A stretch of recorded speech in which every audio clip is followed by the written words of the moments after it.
नमस्कार दोस्तों, आज हम लोग महावीर प्रसाद द्विवेदी की आलोचना दृष्टि को पढ़ेंगे, समझेंगे कि उनकी आलोचना दृष्टि में कौन कौन से तथ्य महत्वपूर्ण रहे हैं। तो सबसे पहले हम प्रस्तावना से उत्तर को शुरू करेंगे। हिंदी साहित्य में आलोचना का आरंभ भारतेंदु युग में हुआ था।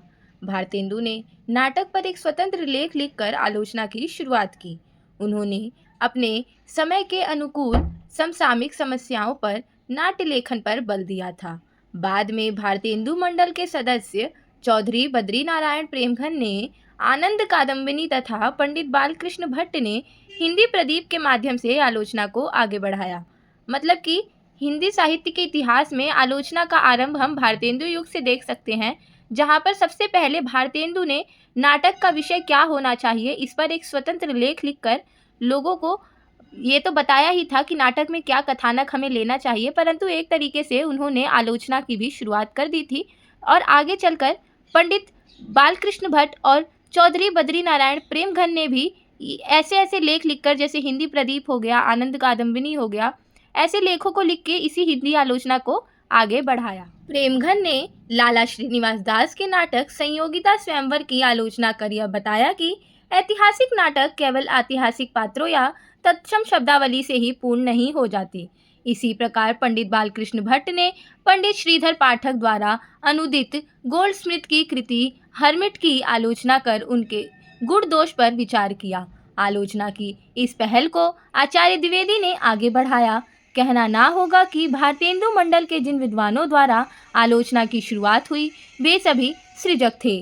मतलब कि आप ये देखिए कि किस तरीके से जो भारतेंदु मंडल के जो सदस्य हैं उन लोगों ने किस तरीके से अपने स्वतंत्र लेख लिखकर इस हिंदी आलोचना की श्रृंखला को आगे बढ़ाया। और इसी श्रृंखला में हम आगे चल के आचार्य द्विवेदी जी को देख सकते हैं, जिन्होंने ये हिंदी आलोचना को एक विस्तृत रूप दिया। तो चलिए अब हम आगे चल के आचार्य द्विवेदी जी की आलोचना दृष्टि को देखते हैं। अब हम आलोचना दृष्टि पढ़ेंगे आचार्य द्विवेदी की।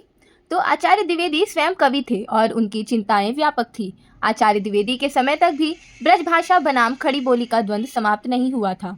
हिंदी में नायिका भेद तथा रीतिकालीन प्रवृत्तियों का खंडन मंडन समस्या पूर्ण थी।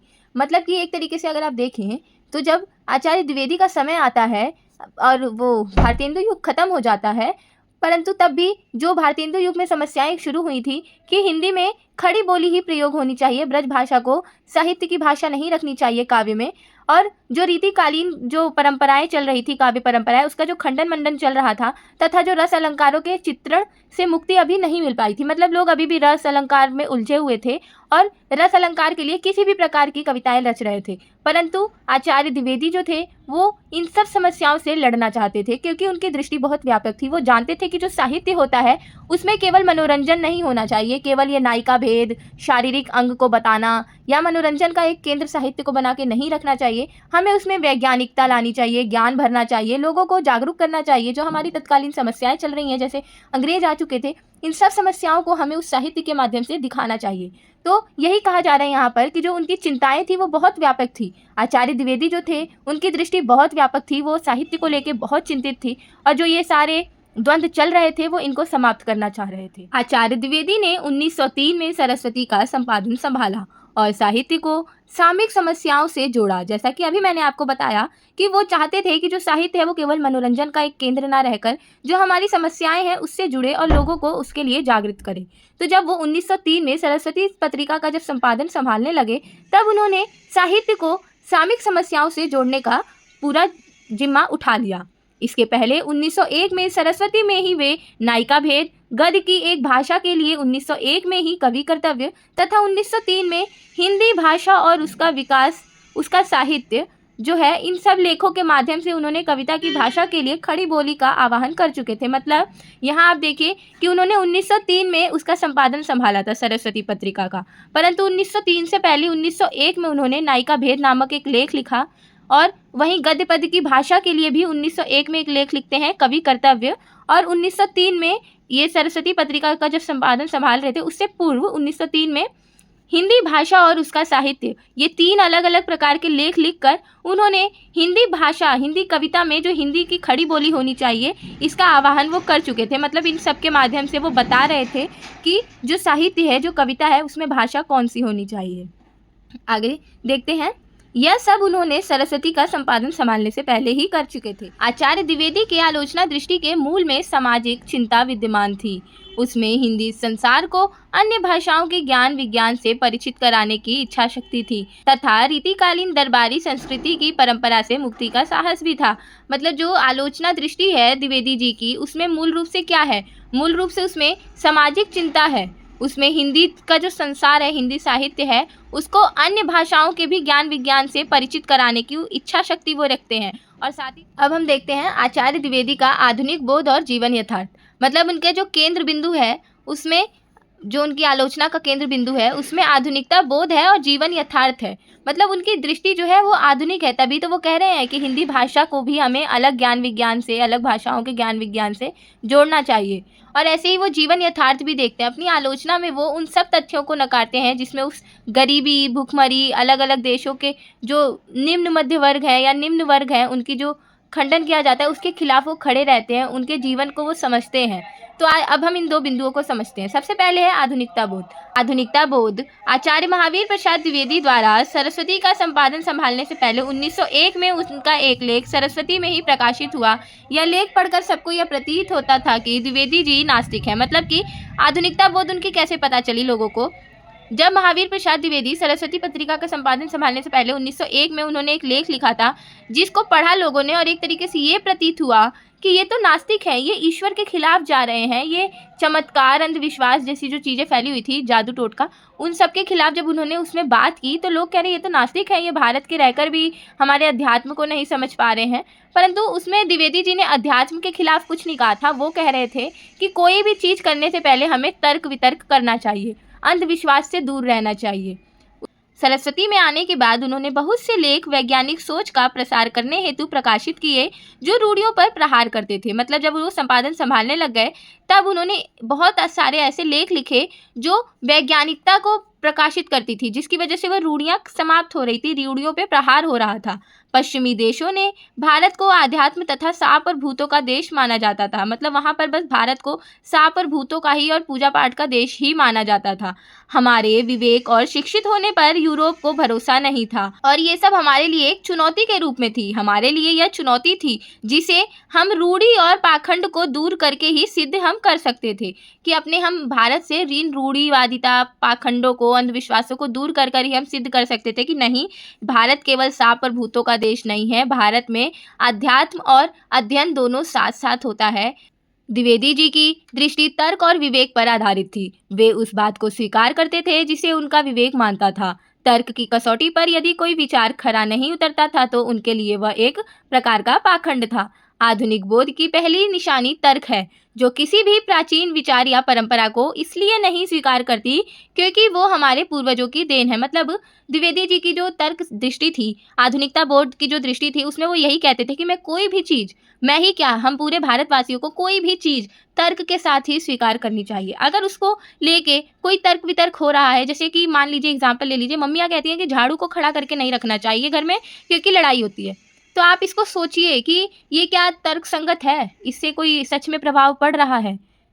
तो मतलब ये तो छोटा सा एग्जाम्पल था। ऐसी बहुत सारी चीज़ें हैं, जैसे औरतों को बच्चा नहीं हो रहा होता है तो उनको बाबा के पास ले जाते हैं, जड़ी बूटियाँ खिलाते हैं, वटेवर कुछ भी करते हैं। तो क्या हमें ये सब मान लेना चाहिए ऐसे ही आंख बंद करके कि ये हमारे पूर्वजों की देन है इसलिए? तो द्विवेदी जी इस चीज़ को नकारते हैं। आधुनिकता बोध प्रश्न चिन्ह लगाता है और पूछता है कि जो है उसका प्रमाण क्या है। आधुनिकता बोध वैज्ञानिक दृष्टि प्रदान करता है और जड़ होने से बचाता है। जड़ता मनुष्य विरोधी है। मतलब कि हम ये कहते हैं कि हम अपने जड़ से जुड़े हुए, तो हमेशा हमें जड़ता से नहीं जुड़ा होना चाहिए, हमें उस जड़ में कितनी तार्किकता है वो देखनी चाहिए। अपने तर्क वितर्क के साथ आधुनिकता बोध को यूज़ करना चाहिए, तभी हमें कोई भी चीज़ स्वीकार करनी चाहिए। डॉक्टर रामविलास शर्मा ने इस तर्क पर विचार करते हुए लिखा है कि द्विवेदी जी के लिए ज्ञान की परंपरा विकासमान है। मतलब उनके लिए जो ज्ञान की परंपरा थी वो विकासमान थी। वो कौन से समय में ये सब बातें कर रहे हैं, ये भी बहुत ही सोचनीय बातें हैं। आज 100 साल से भी अधिक हो चुका है और आज भी लोग कितना पाखंड में, अंधविश्वास में फंसे हुए हैं, और वो 1900 के ज़माने में, 1903 1901 के समय में ये वाली सोच रख रहे हैं, आधुनिकता सोच रख रहे हैं। तो ये हमारे लिए बहुत ही विचारणीय बात है। एक समय पर समाज के संचालन के लिए जो नियम बनाए गए थे, अब उनकी प्रासंगिकता संदिग्ध है। यदि उन्हें समयानुसार बदला नहीं गया तो वह बासी पड़ जाएंगी। हमारे मन और ज्ञान वर्ग ने जो संहिताएं बनाई हैं उनकी रचना भी इसी प्रकार समाज की आवश्यकता अनुसार की गई है। मतलब यहाँ पे हम उनकी आधुनिक दृष्टि देखेंगे तो ये समझ आ रहा है कि वो उन संस्कृत वेद पुराणों पर भी प्रश्न उठा रहे हैं और ये कह रहे हैं कि मैं उनको नकारता नहीं हूँ, पर मैं ये कह रहा हूँ कि हमेशा हर चीज़ को तर्क के साथ पढ़िए। उसमें जो बातें लिखी गई हैं वो तर्क हैं। वो कह रहे हैं कि मैं उनको स्वीकार कर रहा हूँ, उस समय की परिस्थिति के अनुसार वो चीज़ें थी, पर वो कह रहे हैं समय जो समाज होता है उसको समय के साथ संचालन करने के लिए अलग अलग नियम होने चाहिए। अब आपको इस आधुनिकता के समय में आपको कोई कहे कि वो नोकिया का फ़ोन बटन वाला लेके चलो, तो ये मुमकिन है? नहीं है, क्योंकि आज के समय में इंटरनेट लोगों की एक सुविधा के रूप में है। तो वही द्विवेदी जी कह रहे हैं कि हमें समय के साथ थोड़ा बहुत परिवर्तन होना ही चाहिए। लोग जो उस वेद को लेके बैठ गए तो वो वेदों में भी वैसा नहीं, वेदों में भी बताया गया है। यहाँ पे कह रहे हैं कि उसमें भी बोला गया है कि समाज की आवश्यकता अनुसार जो रचनाएं होती हैं, जो नियम कानून बनाए जाते हैं वो करी जाती हैं। अगला बिंदु है जीवन यथार्थ। 1901 में कवि कर्तव्य तथा 1903 में हिंदी भाषा और उसका साहित्य लेख लिखकर आचार्य द्विवेदी युगीन कुल आवश्यकताओं के बारे में स्पष्ट कर ही चुके थे। साथ ही वे रेलवे की नौकरी से आए थे, इसलिए उन्होंने जीवन यथार्थ को बहुत निकट और गहरे से देखा तथा अनुभव किया था। अंग्रेज और जमींदार मिलकर इस देश की जनता को किस प्रकार लूटकर अपना घर भर रहे थे, इससे भी द्विवेदी जी बहुत अच्छे से जानते थे। इस चिंता ने उन्हें किसानों की समस्याओं और मजदूरों के ऊपर लिखने को प्रेरित किया। हिंदी की पहली किताब संपत्ति शास्त्र, जो भारतीय किसान के शोषण तथा अंग्रेजों के लूट का प्रामाणिक आकलन प्रस्तुत करती है। इससे पहले भारतेंदु ने भारत की आम जनता, टैक्स आदि पर तो लेख लिखे थे, लेकिन एक शास्त्र निर्मित का श्रेय आचार्य द्विवेदी को ही जाता है। मतलब कि जो भारतीय किसान की जनता, मजदूर की जनता, जो हमसे टैक्स लिए जाते हैं, इन सब के ऊपर हमारे भारतेंदु जी ने लेख तो लिखे थे, अपनी समस्या उन्होंने भी व्यक्त किया था, परंतु इन समस्याओं के ऊपर प्रॉपर एक शास्त्र, एक किताब बनाने का श्रेय द्विवेदी जी को ही जाता है। आचार्य द्विवेदी ने अपने संपत्ति शास्त्र की शुरुआत इसी चिंता से की। हिंदुस्तान संपत्तिहीन देश है, यहाँ संपत्ति की बहुत कमी है। किसानों और मजदूरों की दुर्दशा का कारण अंग्रेज और जमींदारों द्वारा की जाने वाली लूट तो है ही, साथ ही यह भी है कि किसानों का कोई संगठन नहीं है। संगठन के अभाव में वे अपनी मांगे सरकार तक नहीं पहुंचा पाते, इसलिए वे इसे भाग्य का खेल या ईश्वर की देन समझकर चुप बैठ जाते हैं। द्विवेदी जी रेलवे की नौकरी के दौरान खूब घूमे थे, इसलिए उन्होंने भारत की जनता के दुखों को, तकलीफों को देखा था, तभी उनकी चिंता इतनी सूक्ष्म थी। द्विवेदी जी ने अपनी इन चिंताओं को साहित्य के माध्यम से व्यक्त किया।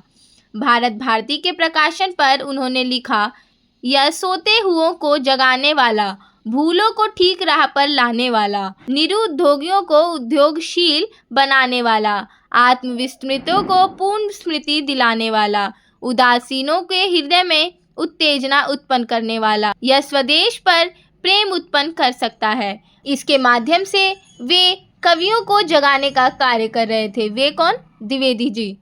उन्होंने साहित्य के माध्यम से जनता के शोषण के खिलाफ खड़े होने की बात कर रहे थे।